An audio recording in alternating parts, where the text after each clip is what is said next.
everyone. I'm your host, Patty Giarusso, and this is Let's Talk Pets on Society Bites Radio.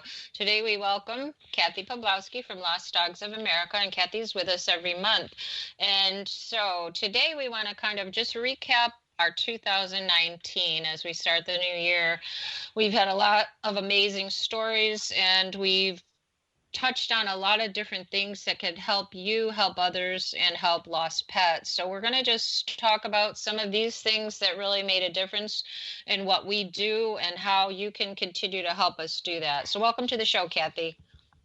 Hi, Patty. Thanks for having me.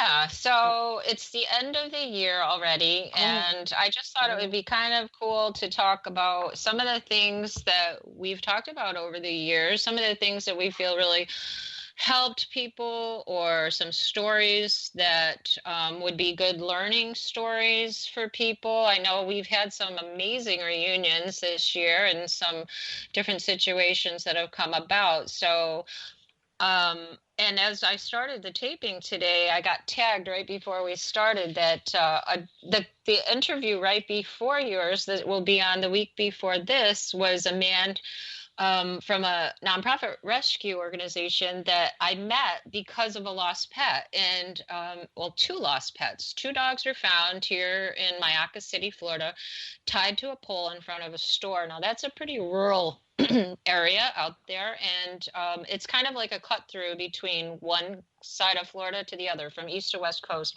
And they were microchipped, but the information was a dead end. So the shelter reached out to me for help, and I tracked down the man's wife, who just today drove from Indiana to pick up her 2 dogs. She didn't know. Wow. So how they ended up there is a mystery.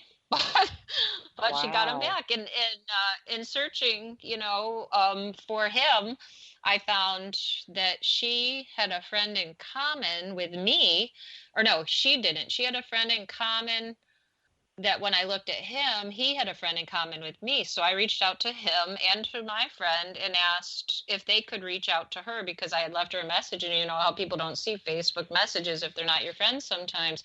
And so he got a hold of her right away, and she got back to me right away, and she showed up today. And this happened, I think, at the beginning of the week, and she was trying to figure out how to get here. Yeah, so she just picked up her 2 dogs today, and they weren't young, they were older, and it would have maybe been hard for them, to get adopted from the shelter. So it was a really good ending story and showing the importance of microchipping, but the shelter wasn't able to find the owner. So this is another story that tells the importance of making sure your chip is completely registered and up to date.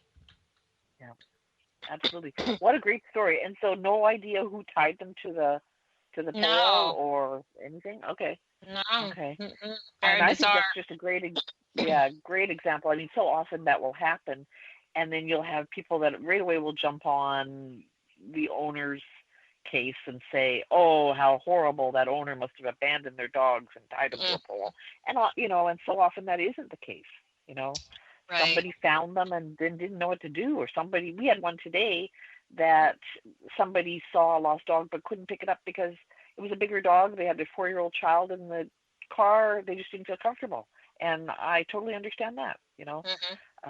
That they don't want to pick up a dog. So they did the best they could. They reported the sighting, called the police, but they just didn't feel right about taking a strange dog in the car with their child. Yeah. And that does happen, and that's one of the things that we've had happen twice, that we found a dog left at a dog park because it was safe and the dog was secure, but the person obviously couldn't take the dog with them, but took those steps to keep the dog safe. But as you said, then everybody thinks, oh, they were abandoned, and they weren't. So that's what we've really tried to get across this year too, is don't jump to abandoned or neglected or whatever first. You always have to think lost first, because in that case it was, and same with the little dog that was left behind at the local, there's an organization here for veterans, and they have a enclosed fenced in area, and there was a little dog left there this year. And the same thing, the person must have found it. We don't know who put it there, but it was put there for safety. safety, for Yep. safekeeping.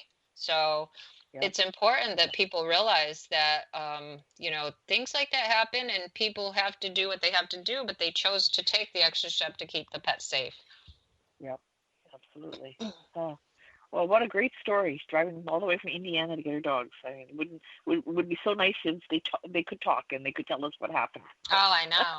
one I of those one of those mysteries that we'll know. probably never know the answer to, but it's a Yeah. great story. I Oh, know. And we've had, oh, we had that one and we had Jericho. I don't know if you had those stories that we share. You share them all. You're really good at sharing the stories of the long lost reunions, because of microchips. And we finally had that one um, with the 5-year missing cat from Chicago that ended oh up here in yeah, yeah, Sarasota. Those are the types yeah, of things that just show you how very important the microchips are. Did you have any like that absolutely. this year? Any long We lost did. or? We had a lot, and actually probably Illinois, because they have a very proactive microchip hunting group that is part of our national group, and because the shelters cooperate really well with them. Mhm. They've just had some really amazing, years old, dogs have been missing for years and Mhm. end up with being reunited because of a microchip, and then somebody's able to track it down. So Yeah. yeah, so just I got to say that you kind of talked about the things that really went well this year. I thought that the microchip hunter group really took some great leaps forward this year. Yes. And I know you talked to Marilyn about that as well, and it's just so nice to see that service is being used and people are starting to realize that just because a microchip is out of date, and of course we would prefer that people keep them up to date, but just because they are out of date doesn't mean that it's an impossible task to find Right. the owner. It Right. sometimes can be done. Yeah. Sometimes not, but sometimes it can be done. Yeah. And make a happy reunion. I think I just ran across one chip this year that had absolutely nothing. I mean, there wasn't even an Okay, implant, so there was nothing. And I okay, did get a hold of Marilyn and she suggested, contacting the manufacturer, which I did, and they didn't have anything to go on either that, was of any success. So it is super important that people yeah, take yeah, the time, whether they go online and do it or make the phone call and do it. It's just so, so important. We can't stress it enough. And we sound like broken right. records because that's all we talk about. I know. And and I just want to point out again, and I know we've talked about this before, and I won't name any names, but there are some bad actors out there in the microchip world. That Yeah. companies that we were just talking about one the other day, a company that doesn't keep any records whatsoever of who they Hmm. sold the microchip to. So there again, we can't even use that technique where we would call back to find where that batch was sold to, and perhaps somebody kept some records. They don't even do that. They just don't feel like they sell a little microchip and that's it. It's a done deal, and they wash their hands of the whole thing. And Yeah. I just think that is such shame on them, because they should be in the business of reuniting pets with their owners, not in the business of selling little chips of glass. You know. Right. Right. No, Uh, I agree with you but there because there's nothing sadder, I think, than when, I know Marilyn and the group, the microchip help group. I am a part of that group, but I have enough. I have enough of those yeah, locally that I hardly have time to help them because I'm constantly. I mean, right. just the other day, I had 6 the same day, all unregistered or Wow. outdated information, and that's just 2 counties. I can't Yep. imagine the amount that they get Yep. as they're Yep. building up their organization. That's why, and Yep. it's so sad to know that this dog or cat, somebody loved it enough to chip it, but then Right. didn't realize. So we just had an event, and how many people say, "Oh, I didn't know I had to do that." I mean, and you must hear that Exactly. constantly. Hmm. Exactly. And most people, they get the microchip, and then they kind of either forget about it or they remember for the first few years. But most people, they're keeping an animal 15 plus years. They don't think about it after a few years, and they move or they change their phone number or whatever, and it just Mhm. absolutely slips their mind. Yeah. My husband changed his phone number just a few months ago, and he's had the same phone number for, you know, probably 15 years, but he finally decided to change it from a Texas phone number to a Wisconsin phone number. And it was a few days before I thought, oh my gosh, he's the secondary contact on the microchips. I need to go in and change that. And I do that every day, but it would have been, I do this sort of thing every day, but I really, it was like a light bulb went on. It's like, oh my gosh, no wonder people don't think about it. It's an easy thing to overlook. Right. It is, or it's just a matter of people don't want to pay because like today I had one, it was a 24 pet watch, I think. And so I spent a little time after getting the information on the chip and asked about, what the fees were, how does it work? Does an automated alert go out automatically, or is that a different level of service or what? And they do have different levels of service. If you buy the lifetime registration, you get that automated thing immediately. And then they told me that if you don't have it, they will email you. And this woman said they do send a call out as well, but it could be 3 hours after they get like my call.